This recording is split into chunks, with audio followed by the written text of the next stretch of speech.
Hello friends, आज हम बात करेंगे सेक्शन 13 के बारे में। सेक्शन 13 के सब सेक्शन के बारे में बात करेंगे और बहुत ही इम्पोर्टेंट सेक्शन है। सारे एक्शन जो सरफेसी एक्ट में लिए जाते हैं वो इसी सेक्शन से स्टार्ट किए जाते हैं, तो उसके बारे में बात करते हैं। सबसे पहले सेक्शन 13(1) की बारे में बात करते हैं। सेक्शन 31 क्या कहता है? लैंग्वेज इस तरीके से है: notwithstanding anything contained in section 69 or 69A of Transfer of Property Act 1882, 4 of 1882, any security interest created in favor of any secured creditor may be enforced without the intervention of court or tribunal by such creditor in accordance with the provisions of the act. Section 31 ये कहता है कि अगर कोई security interest किसी secured creditor के favour में create किया गया है तो बिना किसी कोर्ट के इंटरवेंशन के सेक्शन 13 के अंतर्गत बैंक या फाइनेंशियल इंस्टीट्यूशन रिकवरी एक्शन ले सकते हैं। इसमें सेक्शन 69 और 69A के बारे में बात की है। ये बहुत ही रेयर प्रोविज़न है जो जिसमें भी कुछ कंडीशन में सीधे सेल की जा सकती है विदाउट कोर्ट के इंटरवेंशन में। इसमें मेनली इंग्लिश मॉर्टगेज की हो जिसमें कि इंग्लिश मॉर्टगेज में ये होता है कि ओनरशिप सिक्योर्ड क्रेडिटर के वो ट्रांसफ़र कर दी जाती है और जब बोरोवर पूरा पे कर देता है तो वापस जो बोरोवर है उसको ओनरशिप ट्रांसफ़र कर दी जाती है। इस केसेस में सेक्शन 69 में बिना किसी कोर्ट के इंटरवेंशन के भी सेल की जा सकती है। बहुत ही रेयरली यूज़ होता है। तो ये सेक्शन 31 हो गया। 13 का 1 सेक्शन हो गया।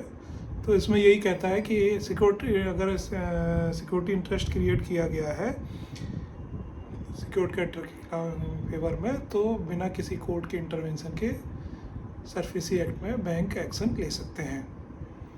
अब दूसरा सबसे इम्पोर्टेंट सेक्शन आता है 13(2) जिसमें कि रिकवरी एक्शन स्टार्ट किया जाता है।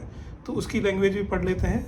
उसमें कहता है where any borrower who is under a liability to a secured creditor under a security agreement makes any default in repayment of secured debt or any installment thereof and his account in respect of such debt is classified by the secured creditor as non-performing asset, then the secured creditor may require the borrower by notice in writing to discharge in full his liabilities to the secured creditor within 60 days from the date of notice, failing which the secured creditor shall be entitled to exercise all or any of the rights under section 4। इसमें ये कहता है कि borrower ने कोई instalment, एक तो security agreement होना चाहिए, दोनों के बीच में रिटन एग्रीमेंट होना है, और बोरोवर ने कोई इंस्टॉलमेंट रिपे नहीं की और अकाउंट को सिक्योर्ड क्रेडिटर ने नॉन परफॉर्मिंग असेट डिक्लेयर कर दिया। इसमें वेरी इंपॉर्टेंट बात यह है कि नॉन परफॉर्मिंग असेट डिक्लेयर होना चाहिए।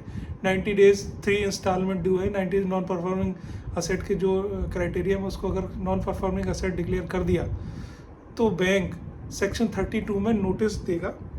और सेक्शन 32 में जो नोटिस 60 डेज़ का नोटिस होता है ये बाई पोस्ट भेजा जाएगा उसके बोरोवर को, और इसमें पूरे ड्यूज़ विद इंटरेस्ट प्रिंसिपल सारा 60 डेज में रिपे करना है। अगर वो बोरोवर रिपे नहीं करता है सो सेक्शन 34 में सिंबॉलिक पोजीशन या फिजिकल पोजीशन के लिए कार्रवाई कर सकता है। तो बड़ा ही इंपॉर्टेंट नोटिस है। इस नोटिस 13(2) के नोटिस में क्लियरली सारी चीज़ें, सारे ड्यूज़ क्लियरली मेंशन होने चाहिए, बहुत ही केयरफुली बनाना चाहिए और इसको बाई पोस्ट भेजें। 32 का नोटिस बाई हैंड भी डिलीवर करा सकते हैं और उसकी पोस्टल रिसीट रखें, उसका ट्रैक रिकॉर्ड रखें, डिलीवरी रिपोर्ट रखें, क्योंकि यहीं से एक्चुअली सरफेसी एक्शन स्टार्ट किया जाता है। तो सेक्शन 13(2) का नोटिस है, 16 डेज़ का नोटिस, 60 डेज़ का उसको नोटिस देना है और उसमें सारे ड्यूज़ क्लियर करने हैं।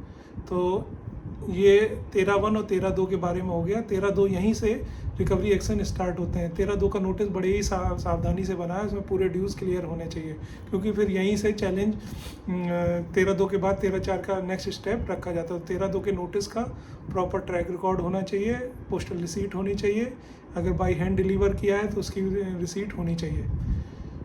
तो सेक्शन फ्रेंड्स, आज के लिए बस इतना ही। 13(1) और 13(2) के बारे में बात की है। आगे हम सेक्शन 13 को डिटेल्ड में समझेंगे और सब सेक्शन को डिटेल में समझेंगे, जिससे कि हम सरफेसी एक्ट को एक अच्छे से जान सकें।